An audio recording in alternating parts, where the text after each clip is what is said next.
pourra pas m'entendre au micro d'ordinateur. On a intitulé la conférence autour de la valeur vie client et des signaux qui permettent de prédire cette valeur du client. Alors, un rapide sommaire, on a jusqu'à 10h20, on a les maîtres du temps qui sont là présents et qui nous feront signe dès qu'on arrivera pratiquement au terme de la réunion. Donc, quatre parties. D'abord, une très rapide présentation de qui nous sommes en 2 slides. Ensuite, le cœur du réacteur, c'est effectivement 5 cas concrets, 5 cas clients qui présentent les signaux prédictifs. Et puis, on reviendra sur les fondamentaux en termes de connaissances clients. Et puis, questions-réponses. Donc, questions-réponses, ça peut se faire aussi en mode collaboratif, en mode interactif, donc pas la peine d'attendre la fin. Vous avez des questions, je pense que c'est plus pratique, plus sympa pour tout le monde. Alors, en quelques rapides mots, voilà notre parcours, Christian, mon associé et moi-même, donc très porté sur la data depuis maintenant de nombreuses années. Le temps passe trop vite. Moi, j'ai créé plusieurs structures depuis 20 ans. La première, Profil One, que j'ai vendue au groupe des boosters, qui maintenant est devenu Artefact. J'ai créé une deuxième société que j'ai baptisée Score MD en 2009, que j'ai vendue derrière aussi un autre groupe. J'ai créé, cofondé Macasi, qui était éditeur de CDP, DLP, CDP ensuite, dans les années 2013, un peu en avance de phase, parce qu'aujourd'hui, le CDP prennent tout leur essor. C'était un peu trop tôt à l'époque. Après, j'ai créé Yoox avec Christian, très proche de Salesforce Marketing Cloud et de la data. Et puis, on vient de créer tous les deux, il y a maintenant 2 ans, mes meilleurs clients. Et effectivement, mon parcours, ça a toujours été... Moi, je suis économètre de formation. Pour les plus de 40 ans, j'ai un DEA d'économétrie. Voilà, donc la série chronologique de la mathématique statistique.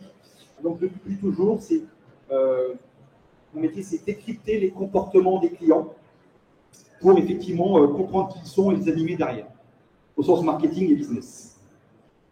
On a créé 3 produits. Un produit qu'on a baptisé DataScan, qui est un produit qui va permettre de cartographier dans une base de données tous les fichiers, tous les datas, pour effectivement trouver là où il y a des bugs potentiels, des trous dans la raquette. Donc ça, c'est un point important. On met souvent un mot derrière ça qui est la gouvernance des données. Hein. Ça, c'est un point important. Avec derrière des recommandations en termes de gouvernance de données. Un deuxième produit qu'on a baptisé Insight, qui permet de sortir les principaux indicateurs marketing à travers la prise en charge de données plutôt transactionnelles, first party. Et sur un dashboarding qu'on a créé, on restitue des indicateurs marketing. Et puis le troisième produit qu'on a baptisé Pilot, qui permet effectivement d'aller beaucoup plus loin dans la compréhension, l'analyse des données clients pour action marketing. Alors, je vais vous demander de vous mettre face à votre caméra pour le live. Ah d'accord. Et essayez de rester un peu plus fort. Ouais, ok. Alors, un petit sondage. On dit, la loi de Pareto, vous la connaissez toutes, et tous. La loi des 20-80, 20% de mes meilleurs clients contribuent à 80% de mon business, de mon chiffre d'affaires. C'est la loi de Pareto depuis toujours. Ça, c'est bien, mais à force de faire des études et de creuser ce sujet-là, on s'est aperçu que, certes, il y avait les 20%, mais il y avait surtout des meilleurs clients encore que les fameux 20%. Est-ce que, selon vous, vous avez une idée de ce que peuvent représenter les 5% meilleurs clients en termes de chiffre d'affaires, ou des 10%, voire des 1%? Eh bien, quand on a, nous, fait des études, et on en a fait pas mal depuis de nombreuses années, on a 20% de meilleurs clients qui font 80% du chiffre, mais si on creuse, si on prend les 10% meilleurs, eh bien, on va atteindre 40% en moyenne. Hein, c'est une moyenne des études qu'on a pu mener. Si on va encore plus loin et qu'on travaille sur les 5% des meilleurs clients de votre base de données, on va être proche des 23, 24, 25% de contribution. Et si vous allez encore plus loin et vous tapez sur les 1% meilleurs clients, vous êtes quasiment autour de 10%. Donc, partant de ce constat-là, on s'est dit, et encore une fois, ça fait de nombreuses années que je fais ce métier-là, où j'accompagne des marques sur la compréhension et la connaissance de leurs clients. Vous savez, chasser le naturel, il revient en galop. Donc, on dit depuis 20 ans, segmentez votre base, scorez votre base, décryptez vos clients, faites one-to-one, one-to-few, en termes d'action marketing commerciale. Souvent, malheureusement, ça reste lettre morte et les annonceurs continuent à balancer des messages à toute la base de façon souvent indifférenciée. Donc là, sur cette aventure-là, on s'est dit qu'il faut absolument qu'on focus sur les meilleurs clients parce que les 1%, 5%, 10%, voire 20%, c'est ceux-là qu'il faut aller chercher parce qu'ils sont contributeurs de la valeur, surtout en période de crise comme on la connaît depuis quelques temps maintenant. Et donc, si on focus sur les meilleurs clients, on va focuser sur la valeur client, la valeur vie client. Et l'idée, c'est de dire, mais est-ce qu'il y a des signaux forts, signaux faibles, qui vont prédire un très bon, un bon ou un client moyen, et la valeur vie du client. Et donc, oui, il y a des signaux, et on va en parcourir certains ici, au travers quelques cas concrets de clients qu'on accompagne dans différents secteurs d'activité. Le premier signal, on l'a baptisé l'omnipénalité, pour la raison suivante. Alors, c'est un client qu'on accompagne dans le domaine de l'alimentation, c'est des produits frais, c'est plus d'une centaine de magasins en France, un site web marchand et une belle base de données de clients identifiés. On a travaillé sur les données transactionnelles de ce client et on a, donc toujours dans le cadre de l'omnicanalité, voulu comprendre ce qui pouvait se passer derrière et si c'était prédictif de la valeur client. On a fait cet indicateur-là, on l'a créé, on a regardé qui étaient les clients qui ne consommaient que en magasin, qui étaient les clients qui ne consommaient que sur le web, et qui étaient les clients qui étaient considérés comme mixtes, à la fois consommateurs et sur le web, et en boutique physique. Et on a les statistiques qui s'affichent là, 66% des clients magasin uniquement, et pas web, 20% des clients web et pas du tout magasin, et puis les bons clients, vous allez voir après, ceux qui sont à la fois consommateurs et sur le web et en magasin. On a regardé 3 critères classiques, indicateurs classiques, le panier d'achat, la fréquence d'achat sur les 12 derniers mois et le CA, la contribution du client sur 12 mois à l'enseigne. Donc vous le voyez là sur les clients qui ne sont que magasin et les clients qui ne sont que web. Sur le panier moyen, bon, il y a une petite différence, mais elle est assez infime. En termes de valeur. La différence se fait un peu plus sur la fréquence d'achat. Et donc, mathématiquement, la valeur client est un peu plus supérieure pour ces clients magasins. Et quand on calque les clients mixtes par-dessus, on voit que le panier moyen n'est pas du tout le critère ou le levier qui va impacter la valeur. Donc, on est sur des choses assez similaires aux clients qui ne sont que magasins et aux clients qui ne sont que web. Par contre, le critère qui va jouer énormément, c'est le critère de la fréquence. Où là, effectivement, on va avoir une fréquence x3 par rapport aux clients qui ne sont que web et x2 par rapport aux clients qui sont que magasins. Et donc, c'est le critère fréquence qui va influer considérablement sur la contribution en termes de business, de chiffre d'affaires du client. Parce que là, on voit qu'on a quasiment un rapport de, pas tout à fait de 2, mais de 1,7 entre la dépense globale d'un client sur 12 mois quand il n'est que magasin par rapport à un client qui est mixte, donc qui achète à la fois en magasin et sur le web. Donc, reconnaître des clients mixtes, c'est un des signaux prédictifs de la valeur vie future du client.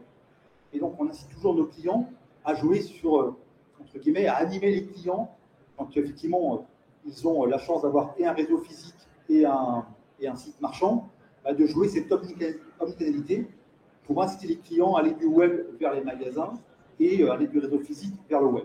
Puisque derrière, on voit qu'en termes de valeur client, ça contribue fortement à augmenter cette valeur. Deuxième signal, on l'a baptisé la régularité.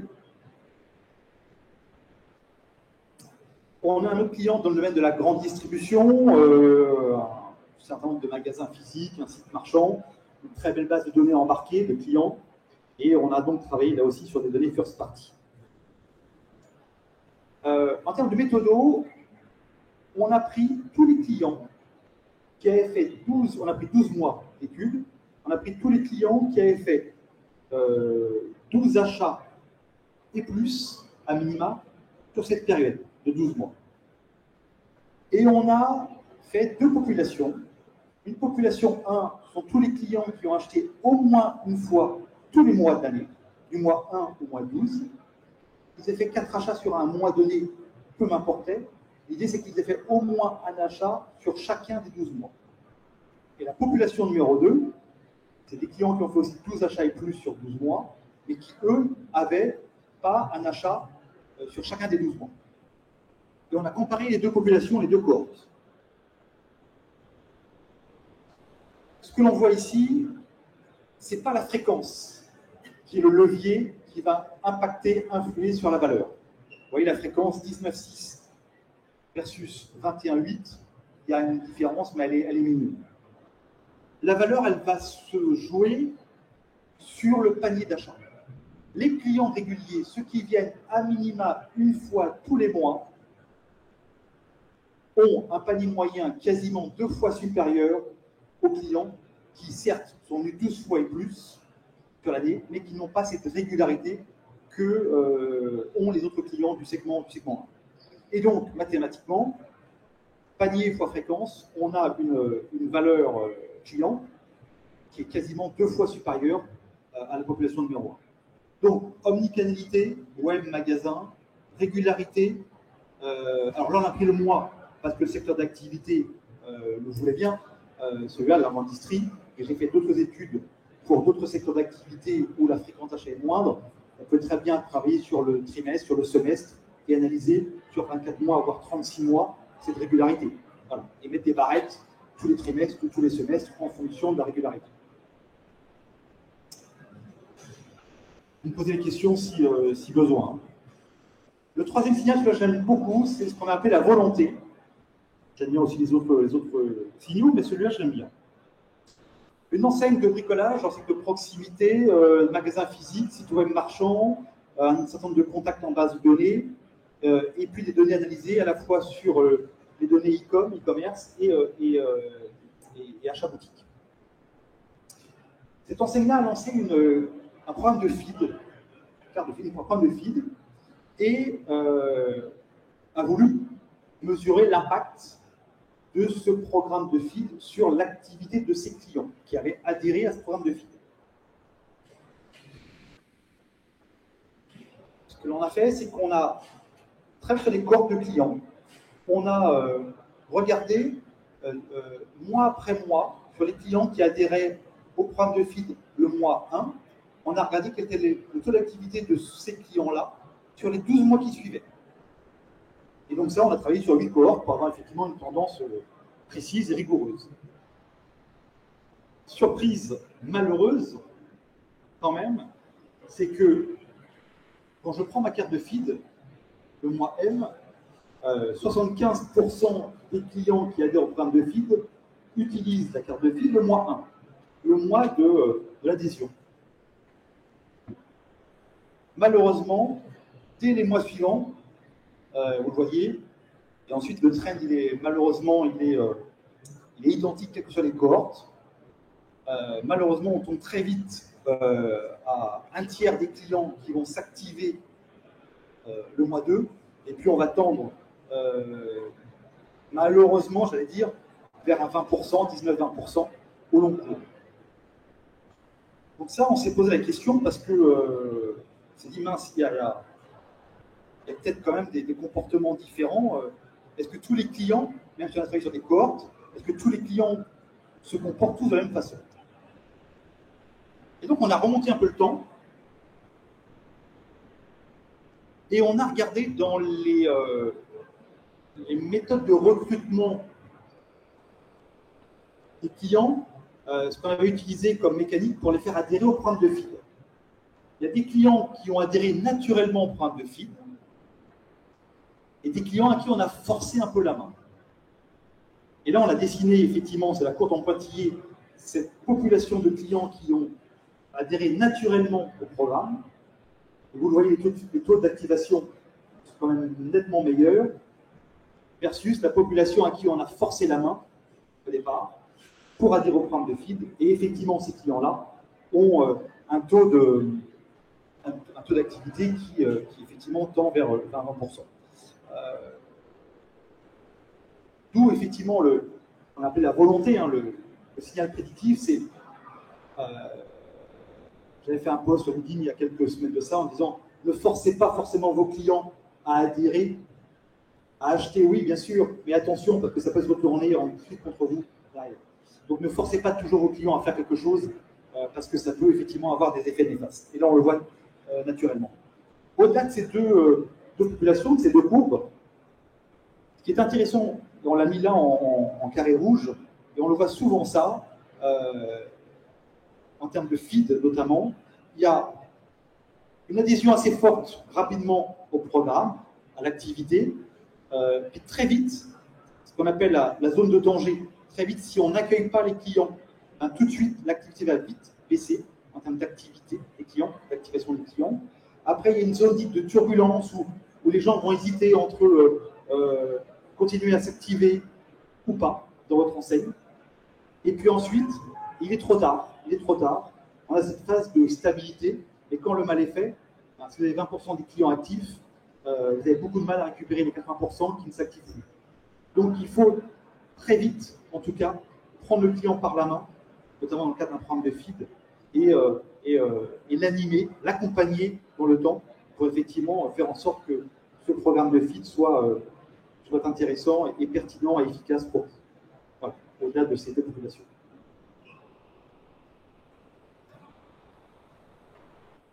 Le quatrième signal, c'est le premier achat. Alors, le premier achat, depuis toujours, il vous dit tout sur la vie future de vos clients, sur la valeur future de vos clients. Comprendre ce que vos clients achètent lors de leur premier achat, vous êtes certain, quasiment certain, de mettre un score derrière chaque client pour dire celui-là s'avérera dans le temps être un bon client, celui-là peut-être un peu moins, en fonction du contenu et de l'analyse du premier achat. Anos clients dans le domaine de l'équipement de la maison, eux vendent alors ils sont très spécialisés dans le luminaire, intérieur, extérieur. Ils ne sont pas physiques, ils n'ont qu'un site marchand, pure player, une base de données plus petite, 200 000 contacts à peu près. On a travaillé donc sur les données e-com et le catalogue de produits.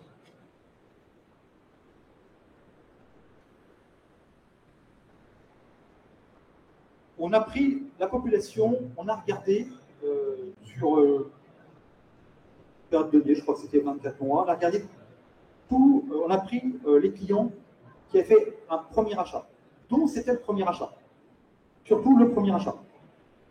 Et puis, on a observé cette population-là sur une période d'analyse.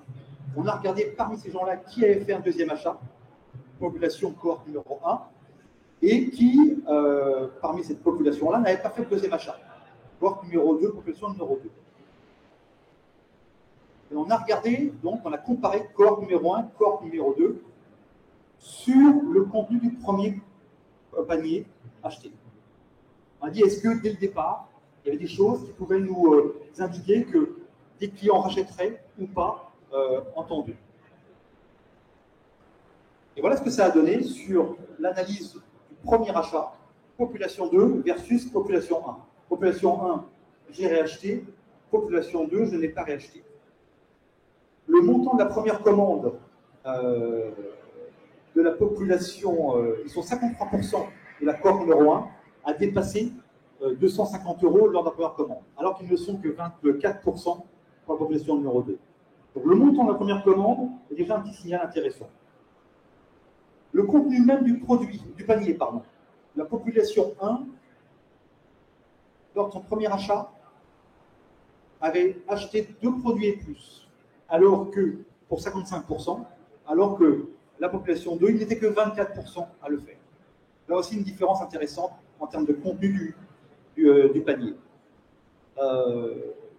Si on va au niveau du produit, la population 1 a acheté dans le domaine de ce qu'on appelle l'équipement intérieur, maison, appartement, pour quasiment la totalité, 92%.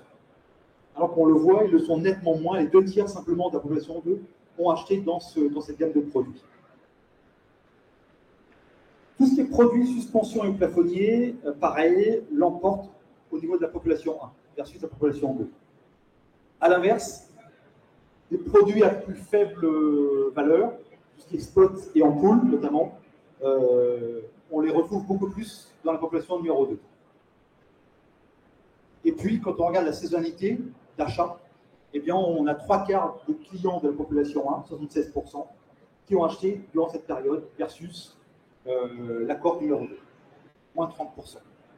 Donc, tous ces signaux, tous ces indicateurs-là, si on fait un score intelligent derrière, peuvent nous permettre de mettre une valeur prédictive, future, derrière chacun des clients en fonction du premier achat.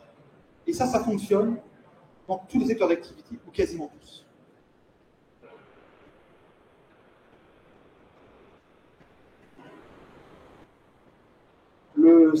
Ça va, c'est pas trop rapide, c'est bon. Le 5e signal, on l'a baptisé l'engagement du client. Vous voyez, omnicanalité, régularité, engagement du client, volonté. Ce sont tous des signaux intéressants qu'il faut analyser pour effectivement travailler sur calculer la vie du client. Un domaine un peu durement touché en ce moment, le textile, vous le savez tous, dans la mode d'habillement. Une petite centaine de boutiques physiques, 300 000 contacts environ en base de données. Là, on travaille non plus sur les données dites transactionnelles, mais sur les données de visite sur le site et d'open click en termes de réaction en campagne marketing.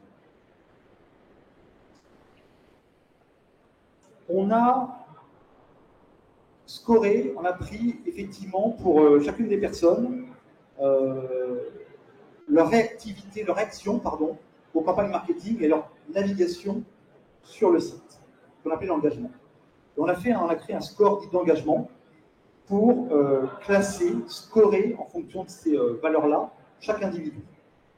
Et on a créé 4 plus 1 segments, les addicts, les sélectionneurs, les curieux, les passifs et enfin les inactifs. Alors on les a représentés dans ce petit graphique-là. Les addicts, ce sont les clients qui vont réagir fréquemment, si ce n'est systématiquement, aux communications que vous allez leur envoyer et qui vont naviguer, qui vont consulter des produits sur le site. On a ce qu'on appelle les curieux. Ils vont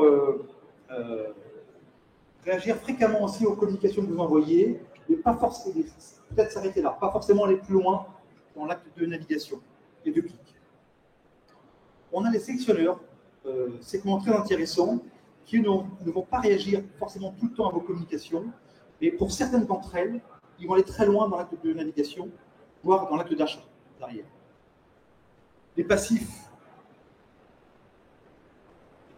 comme le nom l'indique, qui sont pas très engagés par rapport à la marque, et puis les inactifs, pour certains, ils sont presque perdus pour la France. Voilà. Donc on a fait ce travail-là, et ensuite on a regardé, en termes d'engagement, comment ces clients-là, ces prospects aussi, donc il n'y a pas que des clients, on ne travaille pas que sur des données dites transactionnelles, ces contacts-là se composent dans le temps.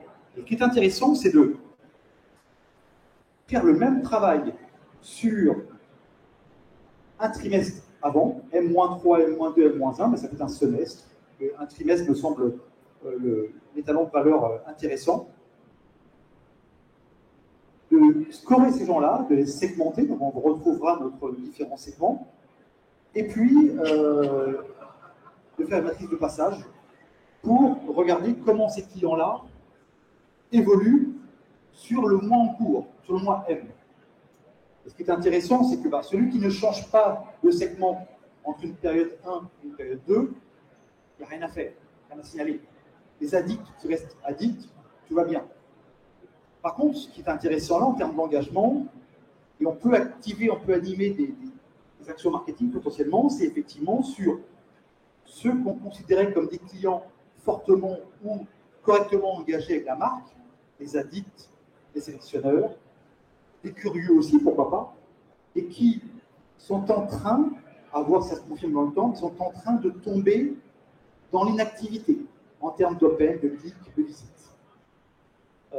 Et donc, peut-être que c'est lié à la pression con, il faudrait baisser pour cela, notamment. Pour ceux qui tombent encore plus dans la passivité, dans l'inactivité, il y a des choses qu'on peut faire, qu'on met en place sur des enquêtes dites de satisfaction pour comprendre pourquoi, entre une période 1 et une période 2, il y a une baisse drastique d'activité. Et à l'inverse, on le voit là, tous les clients qui vont, eux, je ne vais pas dire monter en valeur, mais monter en engagement, et qui dit monter en engagement dit peut-être signe prédictif de la valeur future, et bien cela, il va falloir pour certains les accompagner en one-one pour tenter de booster justement la conversion, l'achat.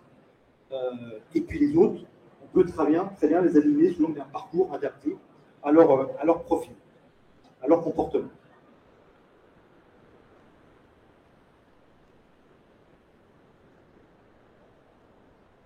Voilà, je choisis ces 5 cas clients parce qu'ils me semblent très parlants en tous les cas. Il y en a plein d'autres que l'on pourrait présenter, dont on pourrait parler. Mais cela me semble intéressant pour justement être des critères intéressants dans la valeur vie du client. Alors, si on les résume, alors, une petite définition d'abord sur la valeur vie du client. Alors, il y en a peut-être d'autres, mais celle-là me semble pas mal. C'est quand même la somme des profits qu'on peut attendre d'un client sur toute sa durée de vie. Bien évidemment, cette méthode mathématique, ce calcul mathématique, il va donner une valeur en euros, une valeur monétaire à chacun des clients. Elle n'est pas figée dans le temps. Heureusement, il faut absolument la mettre à jour parce qu'un client va, vous l'avez vu, hein, si un client régulier tombe dans l'irrégularité, si un client qui était omnicanal tombe plutôt exclusif au web ou magasin, sa valeur va baisser. Donc, ça veut dire qu'il faut rejouer le modèle mathématique fréquemment pour justement avoir une valeur qui va coller le plus précisément possible à l'instant T au client. Si on résume, on en a parcouru certains ici, mais si on résume quels sont les indicateurs, les variables qui rentrent dans le modèle mathématique et qui vont expliquer la valeur client, eh bien, on va retrouver tout ça. Il y en a d'autres, mais pour commencer, c'est déjà pas mal. Il y a un point important qu'on oublie aussi quelquefois, dont on n'a pas parlé là, mais c'est là, les coûts marketing. Les coûts marketing qui sont engendrés par l'activation et l'animation des clients. C'est un point important.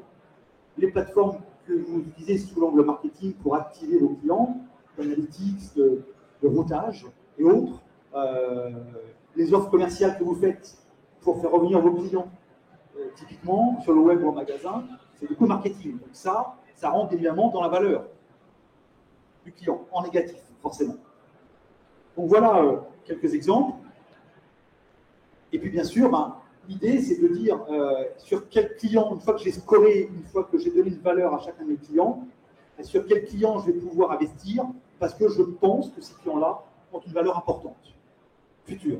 Et donc je vais allouer mon budget marketing, commercial, en fonction de la valeur que j'estime, que je prédis sur chacun des clients, de mes clients. Après, on peut ne pas investir fortement sur les meilleurs clients. On peut aussi choisir d'investir. On a des clients qui le font, qui disent « Ok, j'ai des très bons clients en valeur. Et ceux-là, je peux estimer qu'ils reviendront naturellement. Donc, je ne vais pas surinvestir sur ces clients-là parce que ils reviendront naturellement chez moi. J'ai les clients qui ne sont pas bons. Ceux-là, ça ne sert à rien non plus que je dépense énormément sur eux parce que j'ai quand même le sentiment qu'ils sont perdus pour moi. Par contre, j'ai le ventre mou. Les clients qui ont une valeur client pas très, très forte, mais pas non plus très, très basse. Ce ventre mou. Certains clients décident de miser à fond sur ce segment-là pour justement faire en sorte, c'est un pari aussi, hein, de faire en sorte que ces clients-là puissent monter en valeur. Voilà. Et quoi qu'il arrive, cette valeur client, il faut la rejouer, il faut la remodéliser relativement fréquemment, tous les mois, tous les trimestres à minimum.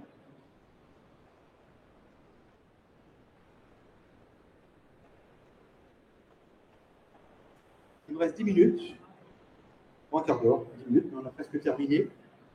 À moins que vous ayez des questions ensuite. Mais... Donc, tout ce qu'on vient de voir, c'est intéressant. Par contre, on est encore surpris aujourd'hui, en 2023, comment le dire de façon politiquement correcte, d'une certaine méconnaissance de certains directeurs marketing ou de direction marketing de leur base de données clients. Alors moi, je suis étonné parce que ça fait bien longtemps que je fais ce métier-là, donc, mais je suis encore étonné encore aujourd'hui, en 2023, il y a encore quelques semaines de ça, où j'étais surpris, où effectivement, il y a une méconnaissance de l'activité client. Et forcément, ne pas connaître ses clients, c'est un peu compliqué pour faire des marketing différenciés et pour faire en sorte que les actions soient performantes. Donc, s'appuyer sur les connaissances solides est un minimum requis effectivement pour faire de marketing digne de ce nom.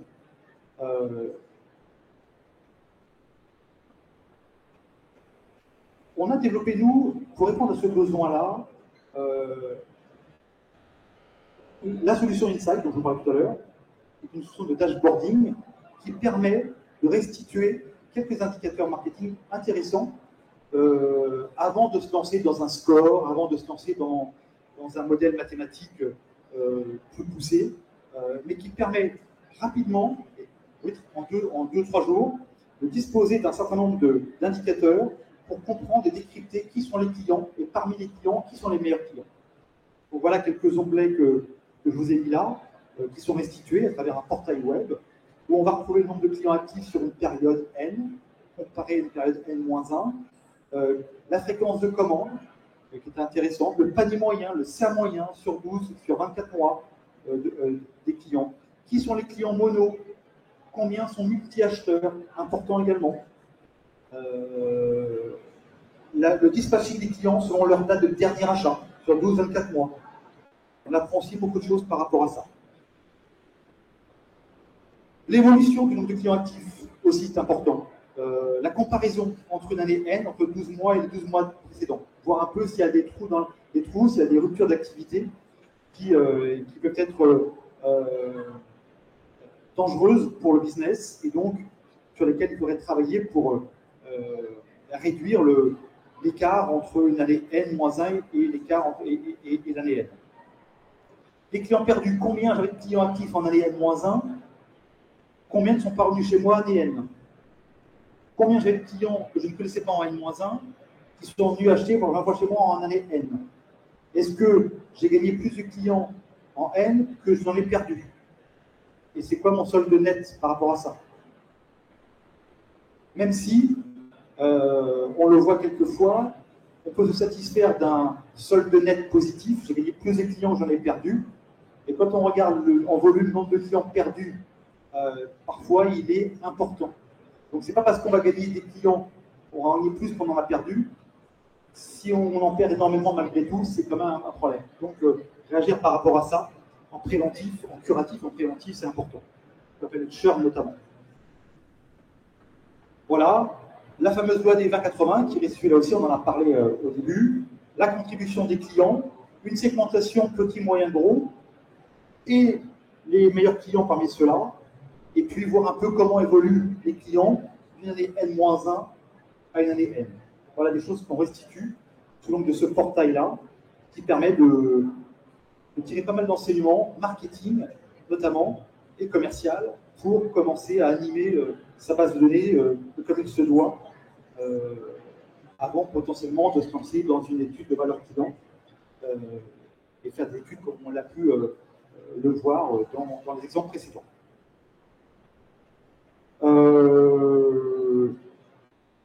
Voilà. Je dis un peu plus vite que prévu, j'espère pas trop vite, mais si vous aviez des questions, je peux y répondre avec plaisir. On a un stand, sinon sur le numéro 7. Alors, c'est pas indiqué du tout, hein, mais bon, on est au 7. Voilà. Ça s'appelle le meilleur client. Mais si vous voulez, voilà. On a encore 5 minutes. Monsieur le maître du temps, ça va, monsieur, ça va, encore 5 minutes. 7 minutes, 8 minutes, pas du temps. Alors, quand vous voulez.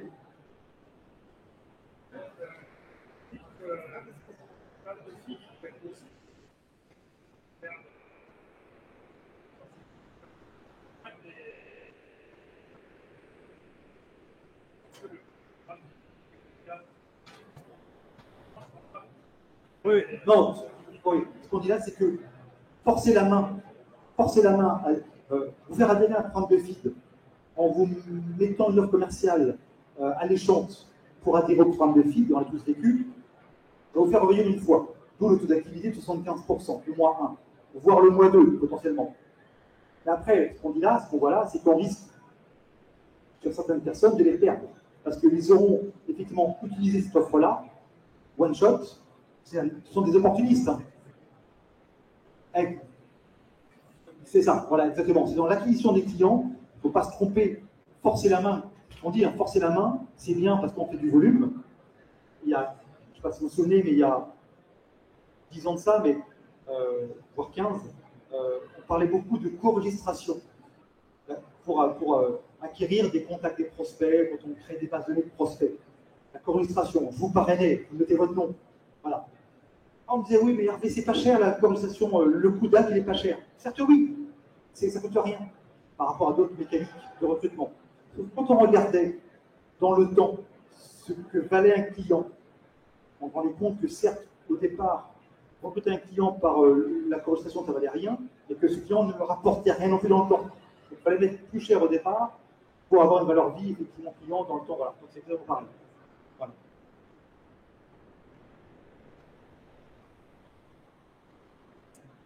Et puis, un bon salon. Merci à tous et à toutes.